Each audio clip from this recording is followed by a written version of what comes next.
ولله الأسماء الحسنى فادعوه بها وذروا الذين يلحدون في أسمائه سيجزون ما كانوا يعملون ለአላህ መልካም ስሞች አሉት ስትጸልዩ በእርሷም ጥሩት እነዚያንም ስሞቹን የሚያጣምሙትን ተዋቸው ይሰሩት የነበሩትን ነገር በርግጥ ይመነዳሉና መጠን ያለው ማንኛውም ነገር ጂስም ይሰኛል በቋንቋም ሆነ በሸሪዓ ከዚህ ውጭ ምንም አይነት ትርጉም የለውም ለዚህም ሲባል ዑለሞች አላህን ጂስም ብለው መጥራት እንደማይቻል አስረግጠዋል የአህሉ ሱና ወልጀማዓ ኢማም የሆኑት አቡ መንሱር አልማቱሪዲ ኪታቡ ተውሂድ በተሰኘ ኪታባቸው ገጽ 235 ላይ እንዲህ ይላሉ إن الجسم اسم ذي الجهات أو اسم محتمل النهايات أو اسم ذي الأبعاد الثلاثة فغير جائز القول به في الله سبحانه ጂስም ማለት አቅጣጫዎች ያሉት ዳርቻዎች ገደቦች ሊኖሩት የሚችል ነገር ወይም ደግሞ ሶስቱ አውታሮች ርዝመት ስፋትና ጥልቀት ያሉት ነገር መጠሪያ ስም ነው ስለሆነም ይህንን ቃል በአላህ ላይ መናገር መጠሪያ ስም ማድረግ አይፈቀድም በመሆኑም የጂስምን ትርጉም እያወቀ አላህን ጂስም ብሎ የጠራ ሰው ሙስሊም አይደለም የኮምቦልቻው ሼክ መሐመድ ታጁዲን አልቀላዒድ في شرح العقائد በተሰኘ ኪታባቸው ላይ እንዲህ ሲሉ ያስቀምጣሉ إن إطلاقه مختار بعد علمه بما فيه من اقتضاء النقص استخفاف بجناب الربوبية والاستخفاف به كفر وفاقا አንድ ሰው ጂስም በሚለው ቃል ውስጥ ያለውን የጉድለት ትርጉም እያወቀ በምርጫው ሳይገደድ ይህን ስም መጠቀሙ የጌትነት ክብር ማሳነስ ነው ጌትነትን ማሳነስ ደግሞ በዑለሞች የጋራ ስምምነት ክህደት ነው በሙጀሲም ዙሪያ ዑለሞች የሚያነሱት ሐሳብ ጂስም የሚለውን ቃል ለአላህ ስም አድርጎ መጠቀምን በማስመልከት ነው አላህን አካል ነው ስለሚለው ሰው አይደለም አላህን አካል ነው ብሎ ያመነ ሰው ሙስሊም አለመሆኑ ምንም ጥርጥር የለውም ሆኖም ግን የጂስምን ትርጉም ሳያውቅ አላህን ጂስም ብሎ ቢጠራ ከእስልምና አይወጣም ነገር ግን እንዳይደግመው ስህተቱ ይነገራል የሐሳብ ልዩነቶችን በእውቀት ለማረቅ መሞከር በጣም የተመሰገነ ነው ልዩነቶችን ያጠባል ወንድማዊ ድርን ያጠናክራል ሆኖም ይህ ሊሆን የሚችለው ከቅንነትና ምሁራዊ ሙግትን የተደገፈ ሲሆን ብቻ ነው በቅርቡ በተከሰተው ውዝግብ ሉብናን ተመርቆ ከወጣ ወንድማችን ጋር የተደረገ ውይይት የሚል የድምጽ ቅጂ ሲንሸራሸር አይተናል ውይይቱ የነበረው የካቲት 28 2017 ሲሆን የድምጽ ቅጂው ከ313 ቀን በኋላ ጥር 6 2018 በቴሌግራም ይፋ ተደርጓል ይህ ደግሞ ተክፊር የሚለውን የዳቦ ስም ተጠቅሞ ሰዎችን የማሸማቀቅ እንቅስቃሴ አካል መሆኑ አይሸሸግም በአጭሩ ወገኖቻችን የቻሉትን ሁሉ አድርገው ሱፍይነት ከሌሎች ላይ ገፈው የራሳቸው ለማድረግ አቅደው መነሳታቸውን ያሳያል ከድምጽ ቅጂው እንደምንረዳው በእለቱ የተደረገ ክርክር አለ ለማለት ይቸግራል ብዙ ወንድሞች የተሳተፉበት የቃላት ውርውር ምናልባትም ንዝንዝ ሊባል ይችላል ጉዳዩን የሼክ ፈኽሩዲን እና የሼክ አብዱላህ ጎበዜ ብቻ አድርጎ ማቅረብ ፍጹም ስህተት ነው በተጣራ መረጃ አስደግፈው ሐሳብ የሰነዘሩ ሌሎች ወንድሞችን ድካም መደፍጠጥም ይሆናል በእለቱ እኔም ፕሮግራሙን ታድሜ ብዙ ነገራቶችን መታዘብ ችዬ ነበር ሼክ ፈኽሩዲን ላዚሙል መዝሀብ የሚለውን የኡሱል መርህ ተደግፈው ተጅሲምን የእስልምና አካል ለማድረግ ሲውተረተሩ አይቻለሁ ሼክ ፈኽሩዲን የሞገትኩ ያለው ጂስም የሚለውን ቃል ስለመጠቀም ነው ቢሉም አልነበረም ቢሆን ኖሮ ሼክ አብዱላህ ጎበዜ ያነሱትን ሐሳብ መቀበል አይገዳቸውም ነበር የሐሳብ መልልሱም ይቋጭ ነበር የመድረኩ መሪ ሼክ አህመድ ሐፊዙ ታዳሚያን ስለ ተጅሲም እንግዳን ነገር ይዘው እንዳይሄዱ ሲያደርጉት የነበረውን ትግል አመሰግናለሁ ይጠቅመኛል ያሉትን ሐሳብ ሁሉ ጋፈው መጠው እኔ ያልኩትን ብቻ ተቀበሉኝ አይነት ሙግት ሲያራምዱ የነበሩት ሼክ ፈኽሩዲን በተደጋጋሚ ነጥብ ሲጥሉ አይቻለሁ ይህ ሁላ ሆኖ ሳለ ግን ራሳቸውን አሸናፊ ለማስመሰል የደበቁትን የድምጽ ቅጂ ከ313 ቀን በኋላ ማጋራታቸው ገርሞኛል በእለቱ ከታዘብኳቸው ለናሙና ያህል የሚከተሉትን ያለን ትዝብት 1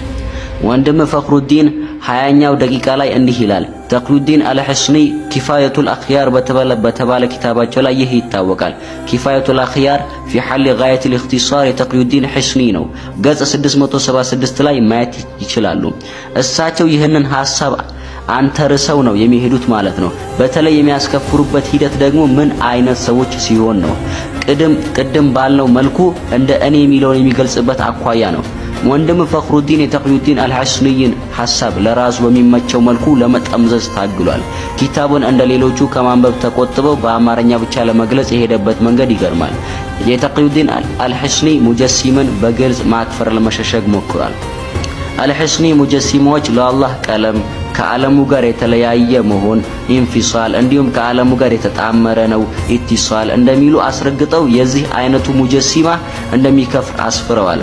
ተቅዩዲን አልሕስኒ ኢማሙ ነወዊ በሙሐዘብ ሸርሕ ላይ ሙጀሲም ይከፍራል ማለታቸውን ከተናገሩ በኋላ የራሳቸውን ሐሳብ እንዲህ ሲሉ አስፍረዋል። قلت وهو الصواب الذي لا محيد عنه إذ فيه مخالفة صريحة قرآن قاتل الله المجسمة والمعطلة ما أجرأهم على مخالفة من ليس كمثله شيء وهو السميع البصير وفي هذه الآية رد على الفريقين والله أعلم እኔም እላለሁ ትክክለኛውና የማያጠራጥረው አቋም ይህ ማክፈሩ ነው። ምክንያቱም በውስጡ ግልጽ የሆነውን የቁርአን ንግግር መቃወም አለበት። ሙጀሲማዎችን እና ሙዓጢላዎችን አላህ ይጋደላቸዋል። እርሱን አላህን የሚመስለው ምንም ነገር የለም የሚለውን የቁርአን አንቀጽ ለመቃወም ምንኛ ደፈሩ። ይህች አንቀጽ ለሁለቱም ወገኖች ምላሽ ናት። አላህም አዋቂ ነው። ተቅዩዲን አልሕስኒ ሙጀሲማ አይከፍርም የሚለውን ሐሳብ አልተቀበሉም። ወንድም ፈኽሩ የሄደበት መንገድ ግን ሌላ ነበር። ትዝብት 2 ፈኽሩዲን በሙጀሲም ዙሪያ የሚያራምደውን የተጣረሰ አቋም ወደ ሐበሻ ዑለሞች ለማስጠጋት ጥረት አድርጓል። 31ኛው ደቂቃ ላይ እንዲህ ይላል። ኢትዮጵያ ውስጥ በመሻይኾቻችን ወይም ደግሞ ትልቅ የፊቅህ ምሁራኖች የሚሉት ዑለማዎች ይህንን ሐሳብ የሚያንተርሱ መሆኑን ልንገነዘብ ይገባል። ይህ ትልቅ የሆነ ቅጥፈት ነው። ሐሳብን ለመሸጥ ሲባል የሐበሻ ዑለሞች መሸጋገሪያ ማድረግ አያስፈልግም። ለመሆኑ የትኛው የሀገራችን ዓሊም ይሆን ሙጀሲም አይከፍርም ያለው? የጀማ ንጉስ ሼክ ቀልቀልሻ፣ ሼክ መሐመድ ታጁዲን፣ ሼክ አባ ሀጂ ዘዋር፣ ሼክ አሊ ጎንደር፣ ሼክ መሐመድ ደሴ፣ ሼክ አሊ ፈረዴ፣ ሰይድ ቡሽራ ገታ፣ ተቀዳሚ ሙፍቲ ሀጂ ዑመር ኢድሪስ እንዲሁም ሌሎች ከዋክብቶችን አመድ አፋሽ ማድረግ አግባብ አይደለም። ለናሙና ያህል ተከታዩን የሼክ ቀልቀልሻ ንግግር እስኪ እንመልከት። من اعتقد الجهات لله فقد أهان الله بأشد الإهانة ولكن ضرر الإهانة راجع إلى العبد وهو الموت على غير الإيمان ለአላህ አቅጣጫ አለው ብሎ የሚያምን ሰው አላህን እጅግ የከፋ ስድብ ሰድቧል። የዚህ ስድብ ጉዳት ግን የሚመለሰው ወደ ራሱ ወደ ባሪያው ነው። ይህም መጨረሻው በእምነት አልባነት በኩፍር መሞት ነው። ትዝብት 3 ወንድም ፈኽሩዲን ከሙጀሲሞች ላይ ለመከላከል ሲል የኢማም ገዛሊ ንግግር ያለ ቦታው አቅርቧል። ያቀረበው ሐሳብ ደግሞ ተከታዩ ንግግር ነው። ومهما حصل تردد فالتوقف عن التكفير أولى والمبادرة إلى التكفير إنما تغلب على طباع من يغلب عليهم الجهل ጥርጣሬ ባጋጠመ ጊዜ ከማክፈር መቆጠብ ይሻላል። በማክፈር ላይ መቻኮል የሚታየው ጅህልና ባሸነፋቸው ሰዎች ላይ ብቻ ነው። ኢማም ገዛሊ የመከሩትን ምክር የተቃወመ የለም። በጥርጣሬ ሙስሊምን ያከፈረ ካለ ማቅረብ ይቻላል። የኢማም ገዛሊ ንግግር እርግጠኛ የሆነን ሰው ከማክፈር እንደማይከለክል ንግግራቸው ያስረዳል። ኡስታዝ ፈኽሩዲን ይህንን ከማለቱ ጋር ኢማም ገዛሊ ሙጀሲም በዑለሞች የጋራ ስምምነት እንደሚከፍር ማስቀመጣቸውን ደብቆናል። ወይም ደግሞ የገዛሊ ኪታቦችን በቅርበት አያውቅም ማለት ነው።